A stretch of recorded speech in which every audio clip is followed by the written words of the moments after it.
Perhaps it was never quite so good as memory and the movies would have us believe. Have you forgotten the noise and the soot?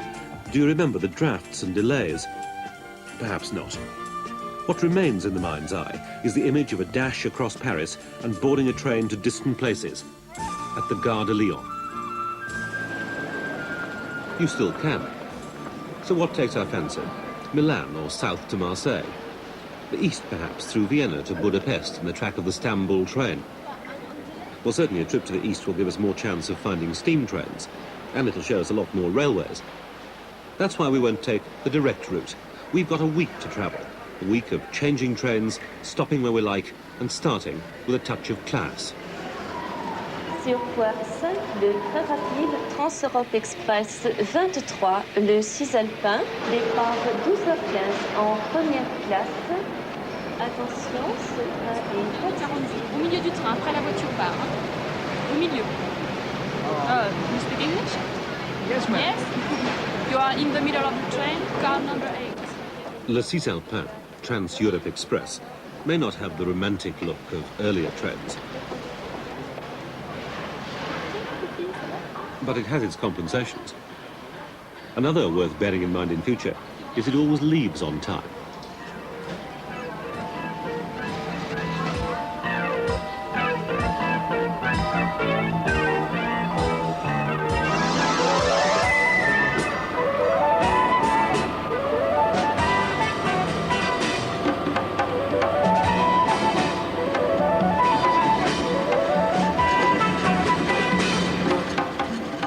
There isn't a better way to start our journey.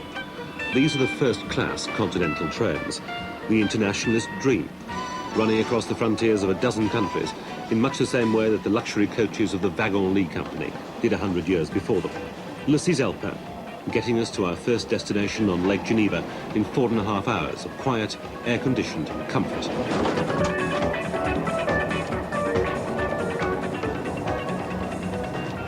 The first thing to do, of course, is to weigh up our fellow travellers. They're certainly not the elite bunch would have journeyed with a century ago. I guess there isn't a middle European king or end-of-the-line archduchess amongst them. Hardly a spy or an arms dealer. Just the routine traffic of our more mundane, multinational business.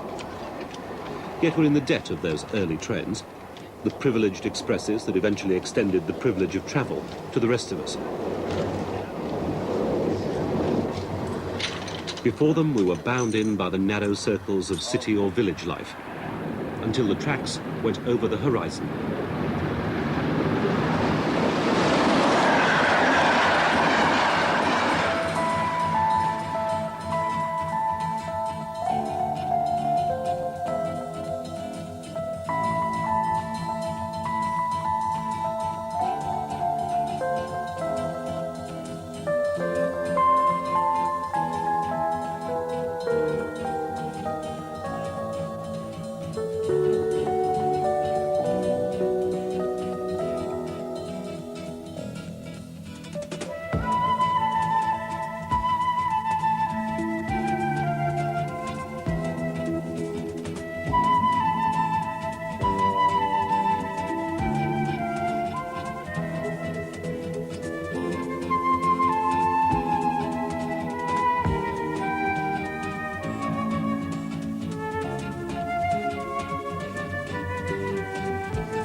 Of course, some of the early delights of train travel are still with us.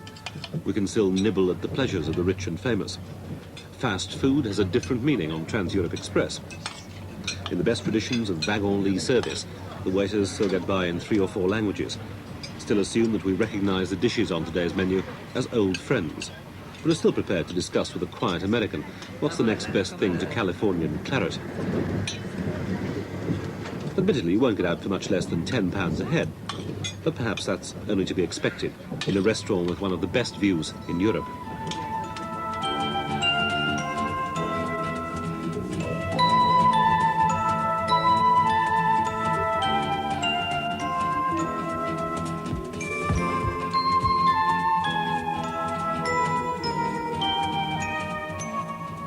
Mesdames, Messieurs, nous arrivons à Valorbe.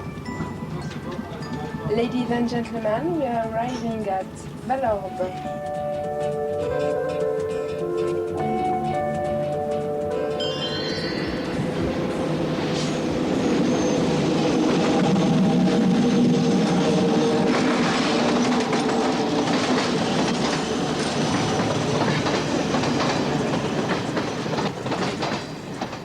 Our first border, France into Switzerland, accomplished with the smoothness of 100 years of practice. It's a 7-minute stop, just long enough to take the customs and immigration men on board and change engines. But that's the flaw in the system. These Trans-Europe Expresses, born in the 50s, were going to unite Europe as never before, using the same trains everywhere, taking their bookings by computer. They've already failed. Merci. The locomotives may be all electric, but there are still 4 different voltages in use in Europe. The network, controlled by a different country every 4 years, hasn't been able to agree on the type of service to offer, or even something as simple as the colour of the trains. The railways are as nationalist a business now as they were when the staff of the Orient Expresses smoothed the unfamiliar business of passport control.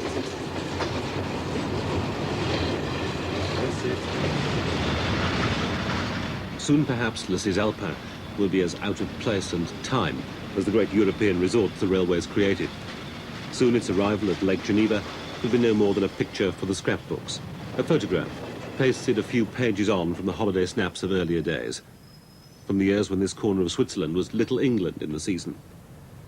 The well-to-do came to Montreux to take the Alpine air and have a last fling before the sun set on the golden age. Some, like Quai Dalrymple, stayed. A lot of people have passed through here.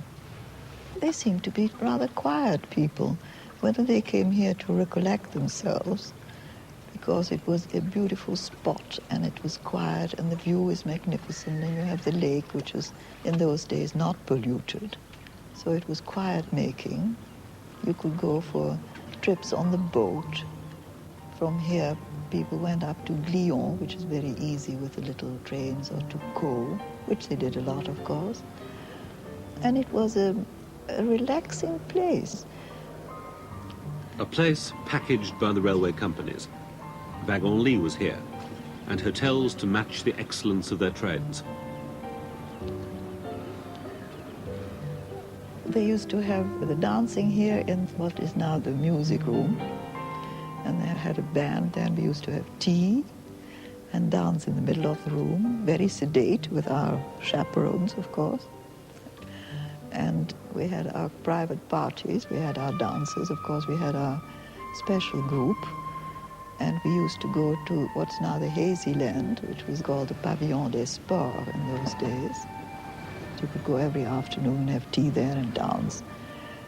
And now and then we had a concert. There was a lot of dancing in the Grand Hotel, which had a big room for people used to come there. I feel it's one of the places you can go and live when you're very old. But otherwise I wouldn't come here. It's too noisy now.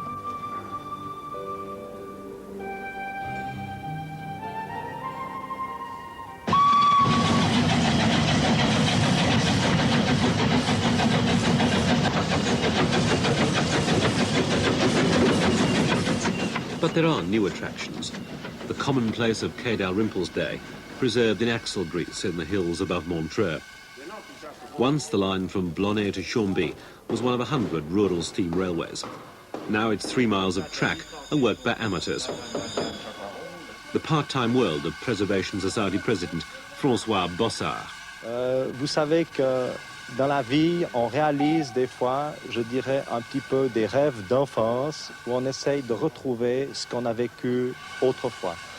Et mon premier intérêt n'a pas été pour le chemin de fer directement, mais pour les bateaux à vapeur. Et j'avais un grand-père qui était ingénieur comme moi, qui m'avait conduit sur les bateaux à vapeur du lac, où on voyait encore les machines à piston, il y en a encore quelques-unes. Et c'est lorsque, en 1968, j'ai entendu parler qu'il y avait une société qui allait se constituer pour remettre en service et conserver du matériel à vapeur, je me suis dit, eh bien voilà, un bateau à vapeur c'est très grand, une machine, ce sera un petit peu plus petit. Je me suis intéressé, je me suis approché, et maintenant, ça fait des années que j'œuvre à cette société. The passion of Monsieur Bossard, firing the imagination of a new type of visitor. I've got a Schaffner coming up, nice. Come on, Charlie boy, keep coming this way. That's it. They're a bit different from milords and ladies who used to live it up here. For one thing, they actually want to get close to the machines that frighten the horses. So if we go down to the end there, we can get her coming back down their tender first. She reverses at Blonay, and we can pick her up again somewhere near the tunnel mouth.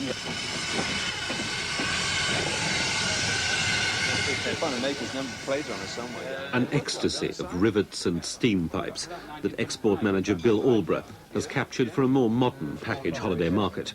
We began way back now, about 1970, I suppose it would be, when really, after having been on 2 or 3 other people's trips and found that in a lot of instances here they were travelling overnight for most of the time, we thought that getting a bit older and a bit wiser, this sort of thing, we try and put people up in reasonable quality hotels and get a lot of fun out of it. You know, wine, women and song as well as steam train. What I'd like to know is if they're going to put the Fokker-Oberau rack tank back in order. But you know, really, she's pretty classic in French lines. Oh, very much so. Yeah. If I proves me wrong, It's cold. Yes. But do you remember when we were in the States earlier this year, we were having a problem with the Americans? Because, let's face it, the Americans don't know much about running railroads anyway, do they? Yeah, I've just come back from East Germany a fortnight ago, and I was in South Africa at Easter. Last year I managed to visit about 10 different countries, actually, although not all in pursuit of steam trains. We went to Spain, Portugal, Italy, Romania. Can I mention Yugoslavia? Several places. I can't really remember them all now. I like travel, and I also like railways, and if you put the two together, the one makes a very good excuse for the other. It gets in the blood. You know, it's very much steam in the blood, I suppose.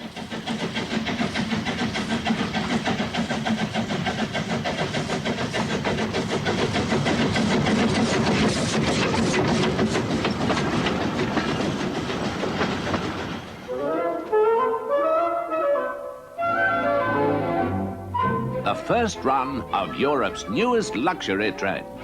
This season you can travel through the scenery of Switzerland's Golden Pass in the comfort of the Mountain Pullman Express. At the end of the Blonay-Chambly line in 1931, you could pick up not just any old Pullman, but the only narrow-gauge Pullman in the world.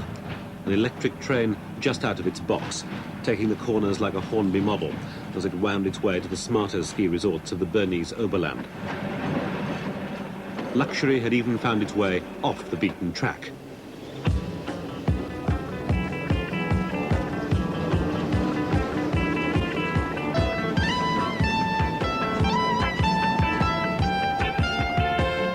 Today it's a 2-hour kaleidoscopic trip in the Panoramic Express. Tourists, the breed that first inspired these railways, are still its most important customers.